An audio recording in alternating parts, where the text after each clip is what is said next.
O Correlingua cumpre a súa maioría de idade e faino por todo o alto. Nesta xornada, centos de escolares percorreron as rúas da cidade en defensa da nosa lingua, en defensa do galego. Escolares chegados de distintos puntos da cidade de Pontevedra e tamén de concellos limítrofes, como pode ser o de Meis ou o de Soutomaior. Celebramos o Correlingua, é importante porque falamos a nosa lingua oficial. O Correlingua. E por que é importante o Correlingua?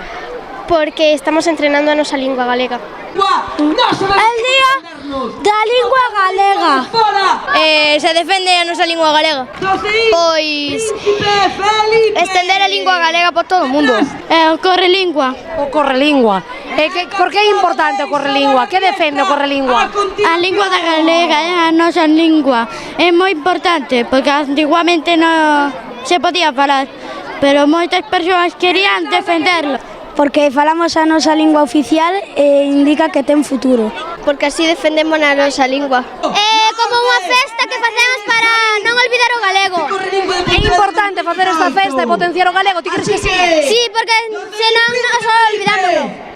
Porque non se pode perder o galego. Unha cita que tivo como mestra de cerimonias a actriz e humorista Isabel Risco, quen se amosou encantada de participar nunha iniciativa destas características. É unha maravilla porque ver como toda esta rapazada que se implica coa lingua tamén é certo que é impresionante tamén o traballo do profesorado, non o traballo que fai, pero o Correlingua leva 18 anos, este ano fanse 18 anos do Correlingua, ten que seguir, ten que existir e non queda outra, porque ademais estamos nun momento no que toda a defensa da lingua é importante e ás veces pensar que tens que defender a túa propia lingua sinteste un pouco absurda, dis pero é así, non nos queda outra, hai que defendela, é o noso, é a lingua da casa, é a nosa lingua e o noso hai que defendelo e protexelo. É un idioma, o galego, que estes pequenos dixeron que utilizan a diario, dependendo da compañía, fanlo máis ou menos. Sí, moito. Na casa? Sí. E cos amigos?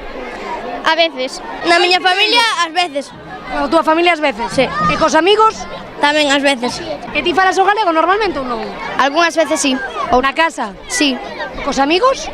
Non. Non tanto, non? Non tanto. Algúnas veces. Na casa, cos amigos, con quen falas galego normalmente? Falo cos meus pais e cos meus amigos. Coa familia, normalmente cos amigos. Baixo o lema deste ano, a lingua non para, estes pequenos e pequenas e mozos e mozas percorreron as rúas de Pontevedra. A 18ª edición do Correlingua segue o seu camiño. Mañá estará en Lugo e así, sucesivamente, por diferentes vilas galegas ata o seu remate, que será o 16 de maio na cidade de Vigo.